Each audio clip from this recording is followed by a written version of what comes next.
Hello students, good morning all of you. आप सभी छात्र छात्राओं का आज की अपनी ऑनलाइन एजुकेशन की कक्षा में स्वागत है। और प्रिय छात्रों, हम कर रहे हैं 11वीं कक्षा के इकोनॉमिक्स के सेकंड पार्ट का पाठ नंबर 5, जिसका नाम है विदेशी व्यापार की विशेषताएं, समस्याएं, नीतियां। हमने इसमें पाठ में विशेषताएं और अन्य बातों पर काफी चर्चा की, और जिसका लास्ट टॉपिक रहता है वो है समस्याएं कि जो विदेशी व्यापार है उसके सामने समस्याएं क्या हैं। हम बहुत सी वस्तुओं का निर्यात भी करते हैं, आयात भी करते हैं, लेकिन आज हम किन समस्याओं का कर रहे हैं उनके ऊपर हमारी चर्चा रहेगी।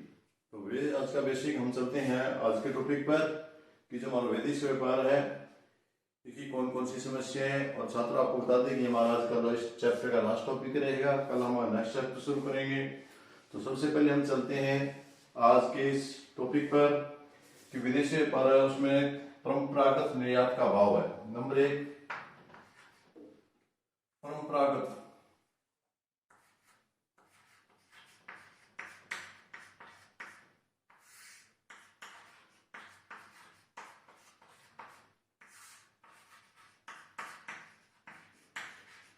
पहली समस्या हमारी ये है कि जो परंपरागत जैसे चाय है और कपड़े, पर्सन आदि का हम निर्यात कर रहे हैं। इसके साथ साथ हम कुछ आज निर्मित सामान का भी निर्यात कर रहे हैं, लेकिन जो हम निर्मित सामान का निर्यात कर रहे हैं उस निर्यात में जो बेसिकली जो उनको बनाने में यूज किया जाता है उसका काफी सारा सामान हम विदेशों से आयात करते हैं। इसलिए जो निर्यात है वो में परंपरागत रूप से निर्यात जो हम पहले करते थे उस प्रकार का नहीं रहा। उसमें नई तकनीकी है, नई टेक्निक के कारण जो विदेशों से हम मछली का आयात करते हैं उनका मिलाकर के खर्चा चला जाता है, जिसके कारण जो हमारा प्रतिशत है औद्योगिक वस्तुओं का और हस्तांतरण बहुत धीमा हो चुका है। हम हस्तांतरण निर्यातों के संबंधन को पूरी तरह से आज नहीं तोड़ पा रहे हैं। ये हमारे लिए विशेष समस्या हो गई है। और भारतीय अर्थव्यवस्था का कृषि प्रधानता में औद्योगिक प्रधानता का रूपांतरण का धीमा रहना तथा अंतर्राष्ट्रीय बाजार में भारतीय औद्योगिक वस्तुओं का प्रयोगात्मक का भी बहुत अभाव पाया जाता है। स्टूडेंट, इसके साथ साथ जो हमारा दूसरा है वो व्यापार का दिशा विविधतापूर्ण का न होना। विदेशी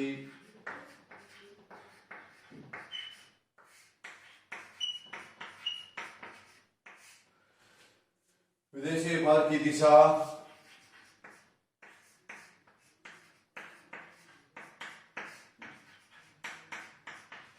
विविधतापूर्ण न होना।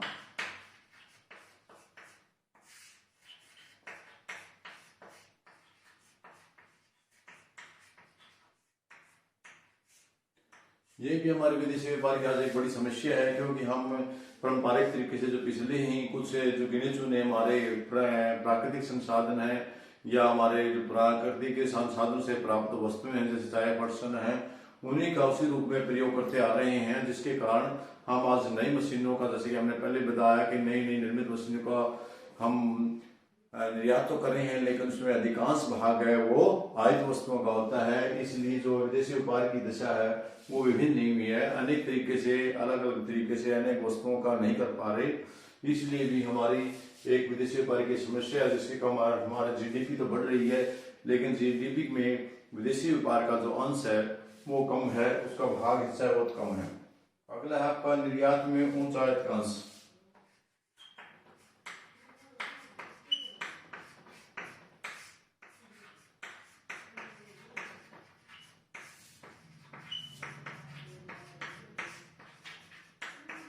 ये मैं पहले भी आपको बता चुका इसके अंदर कि जो हम आज निर्यात कर रहे हैं सिर्फ खाद्य पदार्थ, जो हमारे प्राकृतिक संसाधन है उनका निर्यात कर, नई मशीनों का आयात नहीं कर रहे। यदि हम नई मशीनों का आयात कर भी रहे हैं तो उसमें ज्यादातर अंश है वो किसका है, आयातित मशीनों का है। तो इसलिए हमारा निर्यात इतने विविधपूर्ण निर्यात नहीं है, और उनमें हम जो निर्यात कर रहे हैं वस्तुओं में अधिकतर जो मशीनरी है, टेक्नोलॉजी विदेशों से मंगवा करके कर रहे हैं, इसलिए उसका अधिकांश भाग है वो हमारा आयात का होता है। इसलिए आयात है वो निर्यात की अपेक्षा ज्यादा हो जाता है। और निर्यात वस्तुओं उत्पादन की सामग्री है उसमें निर्यात वस्तुओं की बजाय आयात का ज्यादा हो जाता है, इसलिए निर्यात के प्रभाव को बहुत ज्यादा ठेस पहुंचती है। आयात ज्यादा होने का निर्यात को ज्यादा ठेस पहुंचती है। और नंबर 4 आपका है भुगतान शेष के घाटे में निरंतर वृद्धि।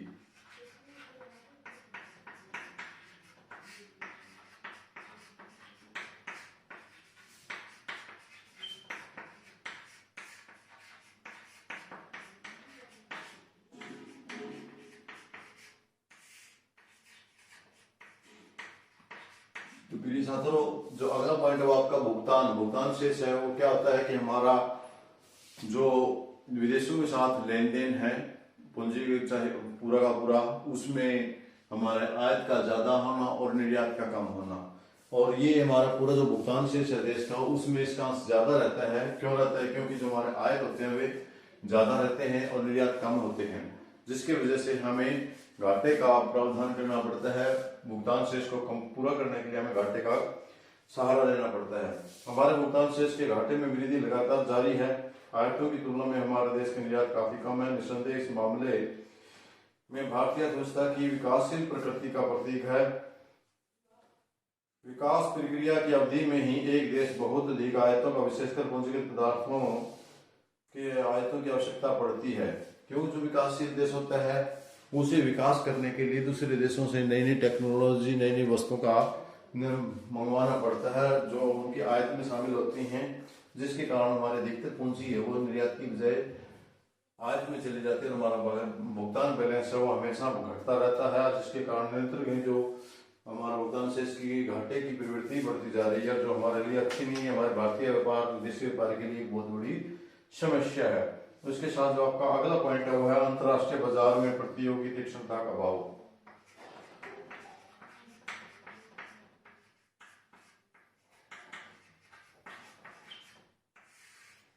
अंतर्राष्ट्रीय बाजार,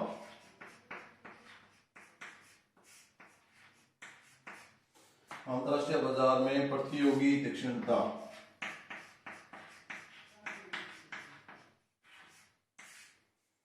प्रतियोगी तीक्ष्णता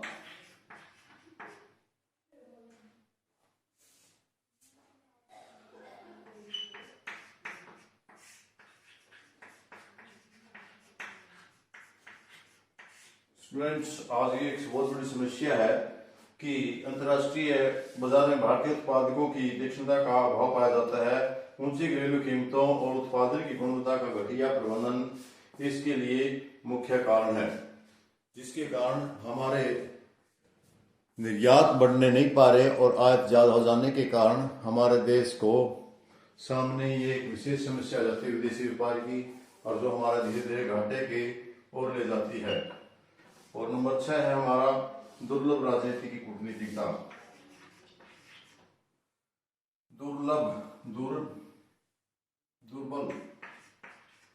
दुर्बल राजनीतिक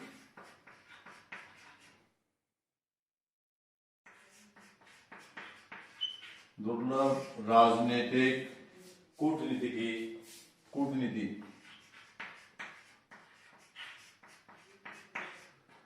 प्रिय छात्रों, आज का जो हमारा विदेशी व्यापार है उसके सामने सबसे प्रमुख समस्या वे है कि जो हमारे राजनीति के लोग हैं वे अपने स्वार्थ हेतु इस तरह कोई विशेष कूटनीति नहीं बनाते, लेकिन वे क्या करते हैं कि भ्रष्टाचार के कारण या कमीशन के कारण वे विदेशों से ज्यादा वस्तुएं महंगी रेटों पर मंगवा लेते हैं ताकि हम लोगों को ज्यादा से ज्यादा फायदा हो सके।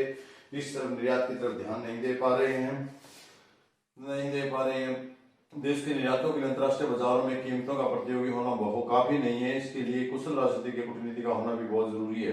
दुर्भाग्यवश अंतर्राष्ट्रीय व्यापार समझौतों पर एक ठोस राजनीतिक कूटनीति का अभाव हमारे देश में हमेशा पाया जाता रहता है, जो हमारी एक विशेष कमजोरी रही है। ये आज विदेशी व्यापार के सामने हमारी बहुत बड़ी समस्या बनी हुई है।